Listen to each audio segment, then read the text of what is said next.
sebenarnya dimaksud dengan pegawai pemerintah dengan perjanjian kerja atau P3K, dan perbedaannya dengan pegawai negeri sipil atau PNS menuai sejumlah pertanyaan dan bahkan keraguan dari Sobat BKN.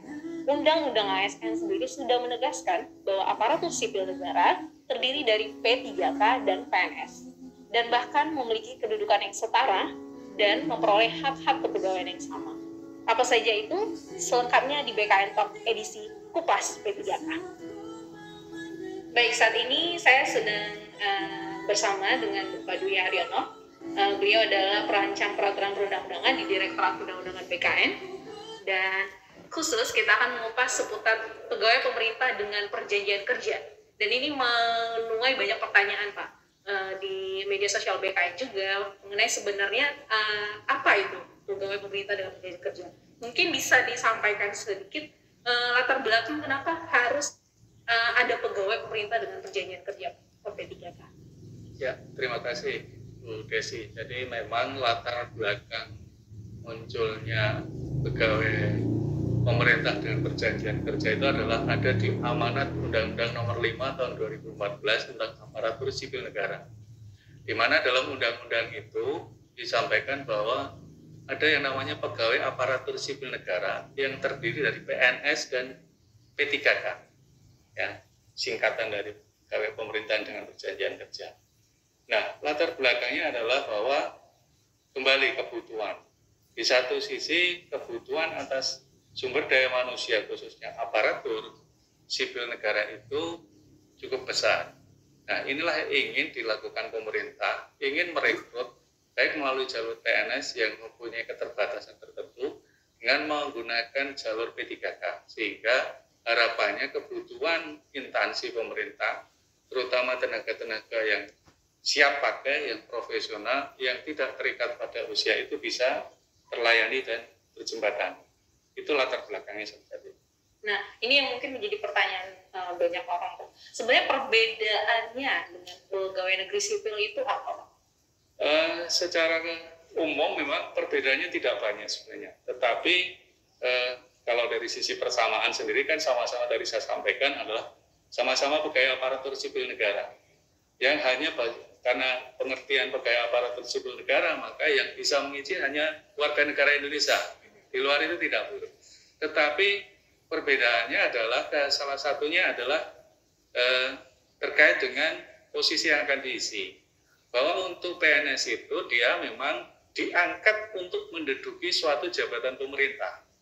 Nah, P3K itu juga akan mengisi jabatan pemerintah, tetapi posisinya adalah dalam rangka menjalankan fungsi dan tugas pemerintah.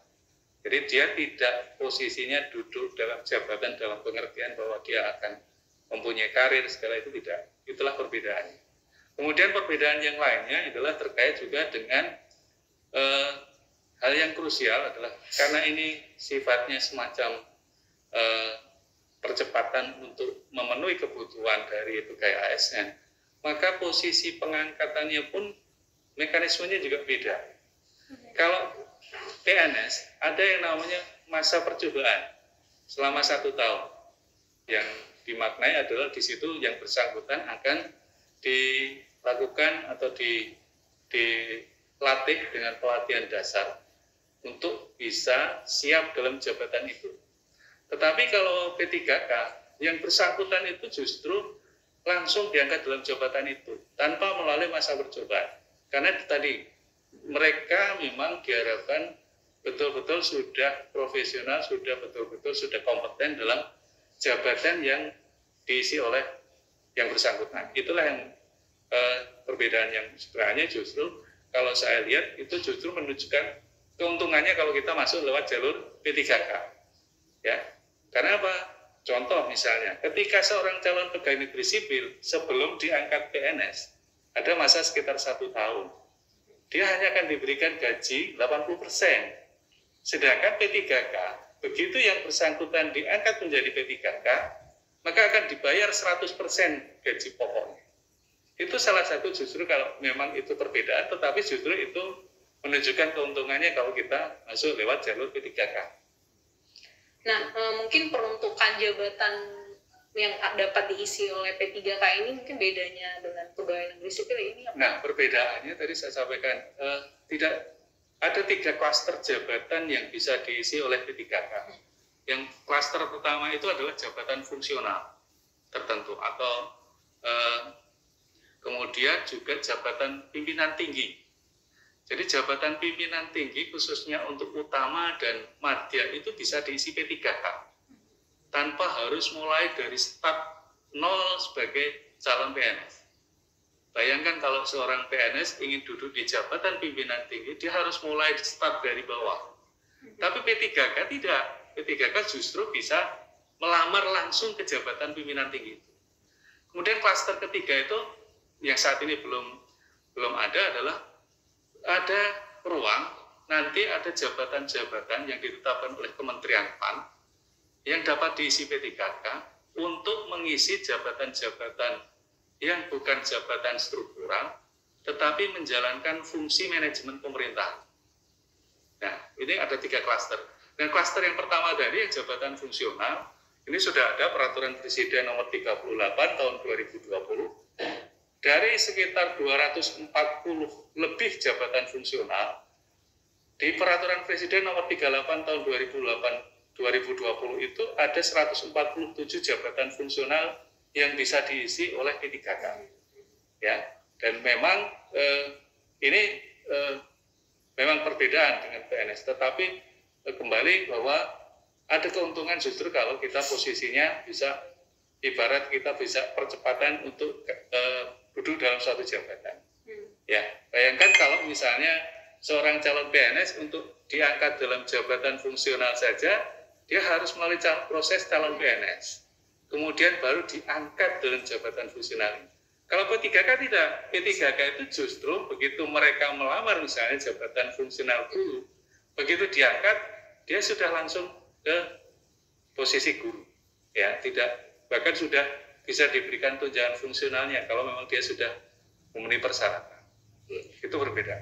Tapi skema pengangkatannya tetap sama ya Pak, lewat seleksi? Nah, gitu. Ya. Atau ada tahapan perbedaan seleksinya? Kalau dari sisi seleksi semua, baik PNS maupun P3K itu tetap melalui proses seleksi karena ini amanat Undang-Undang nomor 5 tahun 2014. Jadi ada proses penyusunan kebutuhan baik PNS maupun P3K, kemudian setelah ditetapkan kebutuhannya, maka akan dilakukan proses seleksi untuk menentukan warga negara Indonesia mana saja yang sudah melamar dan memenuhi kriteria persyaratan yang dibutuhkan. Nah, perbedaannya adalah ketika kita misalnya melamar sebagai P3K, begitu kita dinyatakan lulus, maka akan ditetapkan SK pengangkatan calon P3K. Berdasarkan SK pengangkatan calon P3K itu kemudian diajukan usul ke BKN untuk ditetapkan nomor induk P3K-nya. Nah, setelah yang bersangkutan ditetapkan nomor induk P3K-nya, maka PPK atau pejabat pembina kepegawaian, baik gubernur, bupati, wali kota, atau menteri, atau pimpinan lembaga non-kementerian, bisa menetapkan SK pengangkatan P3K yang bersangkutan. Dan setelah itu yang bersangkutan bisa bekerja, ya, kerja dan menerima penghasilan. Nah, ngomongin penghasilan ini salah satu mungkin yang jadi pertanyaan itu adalah hak-hak kepegawaiannya. Nah, kan kita tahu pegawai negeri sipil beberapa sejumlah hak kepegawaiannya ada. Nah, itu sama nggak ini dengan si yang akan dimiliki oleh P3K?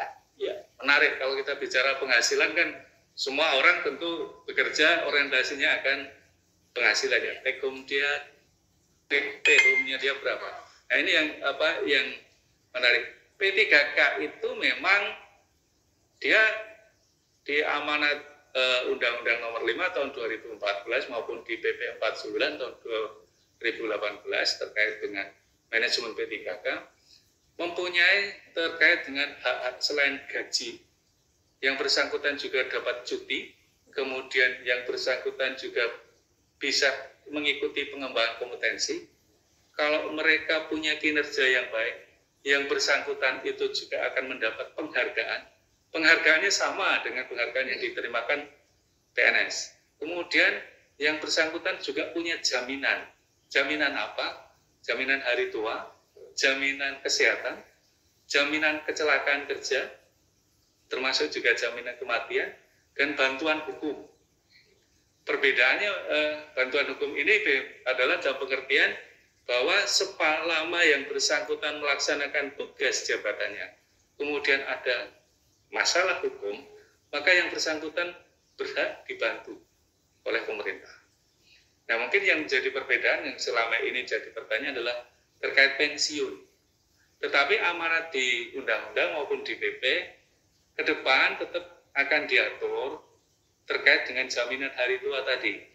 Karena apa? Sama-sama kalau di PNS itu ada yang namanya regulasi Undang-Undang 11 tahun 1969 yang mengatur pensiun PNS. Bahwa pegawai negeri yang telah memberikan jasa akan diberikan kontribusi yang namanya pensiun. Maka harapannya juga pemerintah ke depan itu ingin mereka yang juga sudah berjasa itu diberikan jaminan juga, walaupun bentuknya memang masih dalam format yang dicari. Karena permasalahannya adalah P3K ini kan kontraknya beda-beda.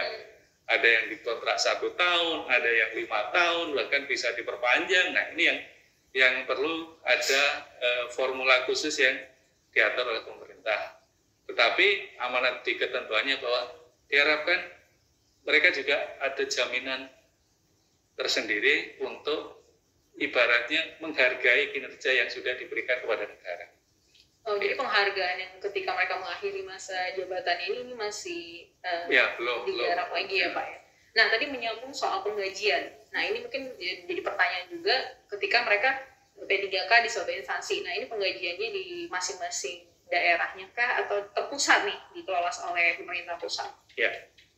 Jadi kita merujuk di Peraturan Presiden Nomor 98 Tahun 2020 tentang penggajian bagi P3K.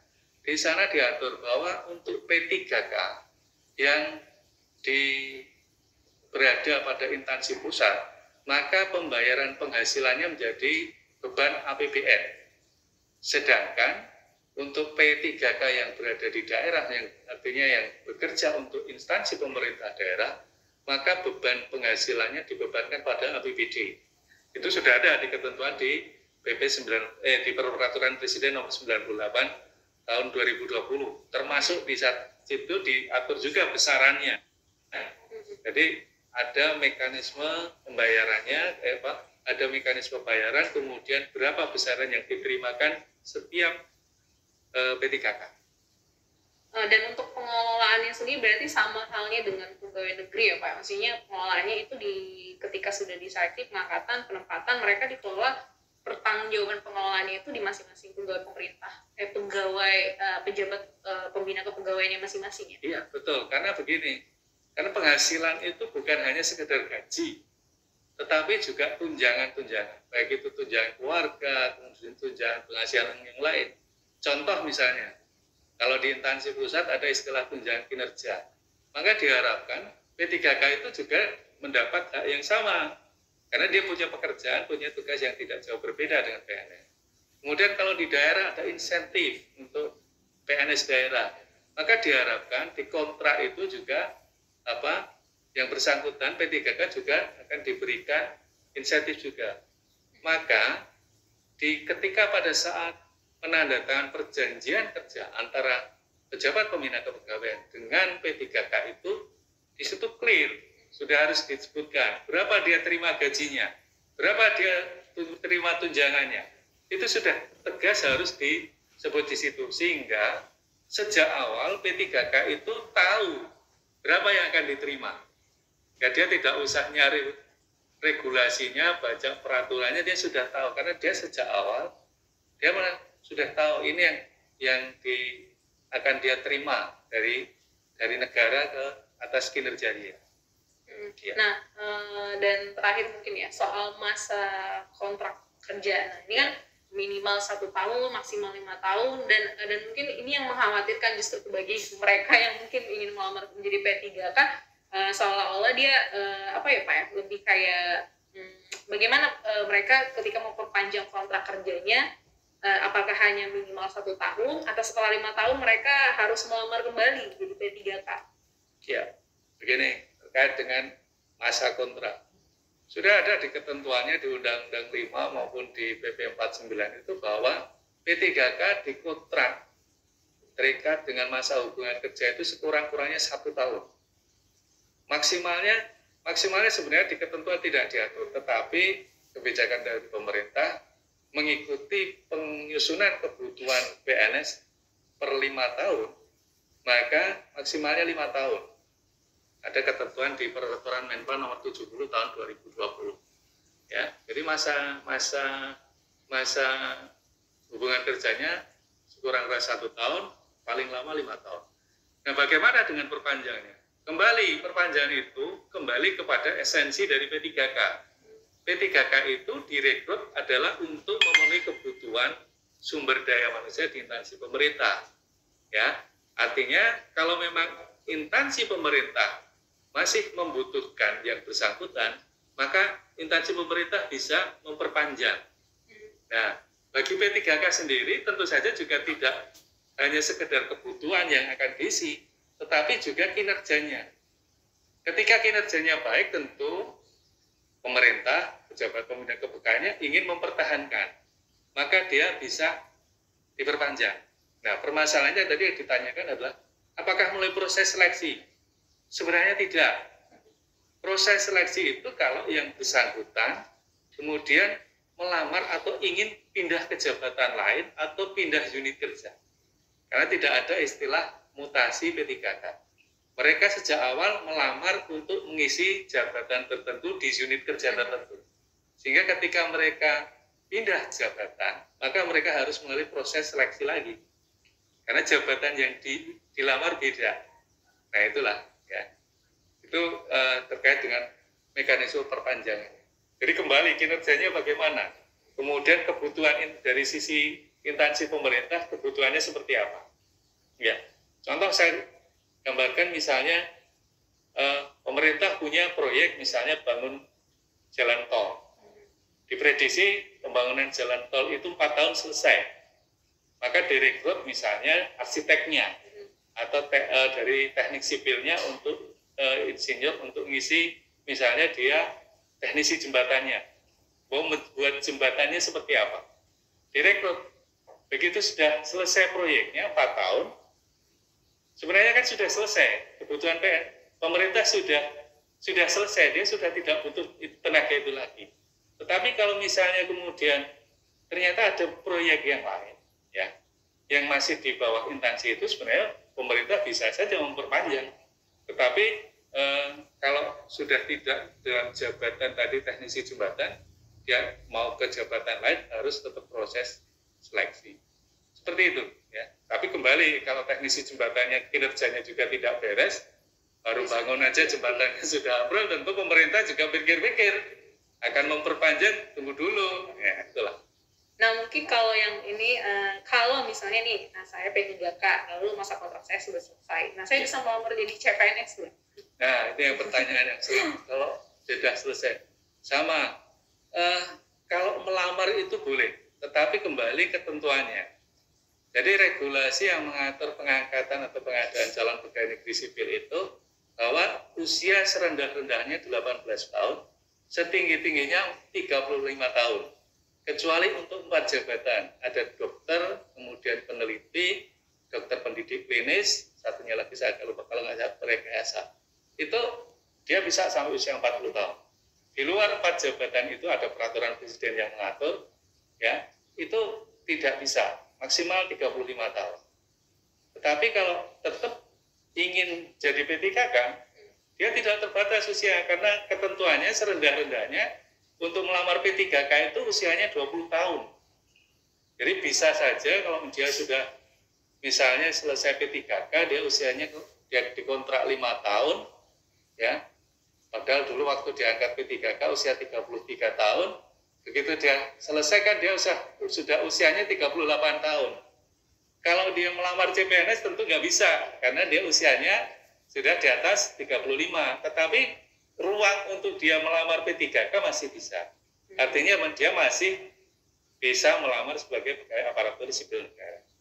Berarti ketika masa kontraknya habis, ya P3K yang bersangkutan sebenarnya bisa melamar lagi ke, misalnya kalau dia ingin melamar ke instansi yang berbeda, misalnya.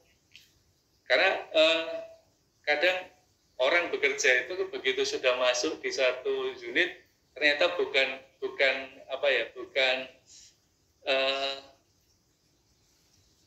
hatinya tidak sesuai, ya, bukan jiwanya ke situ. Maka kadang pengen pindah jabatan, boleh, ya, boleh pindah jabatan, boleh. Tapi dia harus tetap melalui proses seleksi, karena memang amanatnya di undang-undang pengadaan pegawai aparatur sipil negara itu tetap melalui proses seleksi.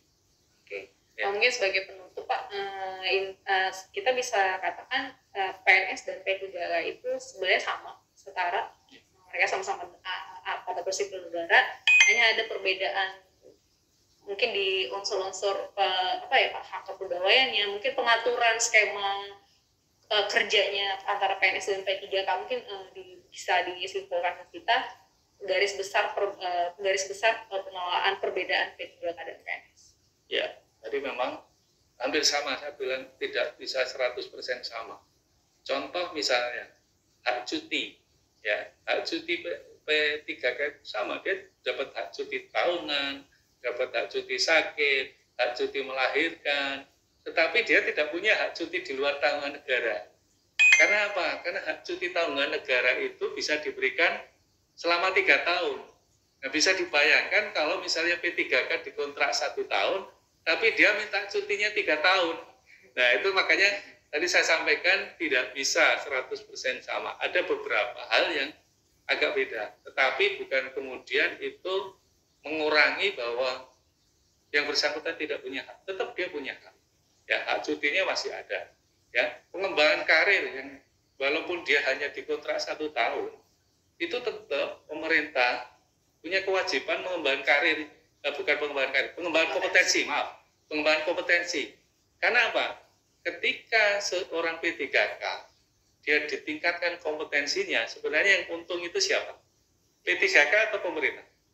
Tentu pemerintah, karena dia selain sudah punya tenaga yang tadi direkrut sejak awal sudah punya kompetensi, kemudian ditingkatkan kompetensi, performanya yang meningkat bukan hanya performanya dari P3K, justru performa unit kerja, performa dari instansi pemerintah yang bersangkutan itu juga akan secara signifikan akan meningkat. Itulah maka diberikan kewajiban pada pemerintah. Jadi intinya jangan ragu untuk menjadi P3K ya Pak. Iya. Karena seluruh unsur-unsur kepegawaiannya bisa dikatakan kurang lebih sama dengan PNS, walaupun memang ada perbedaan di skema kerjanya, kontrak kerjanya, seperti itu. Baik, terima kasih Pak Dwi Haryono untuk waktu dan kesempatannya. Semoga apa yang kita obrolin di BKN Talk Kupas P3K kali ini sedikit banyaknya menjawab nih kekhawatiran atau pertanyaan dari Sobat BKN. Baik, saya Desi mewakili BKN. Terima kasih untuk BKN Talk kali ini. Sampai ketemu di BKN Talk lain kali.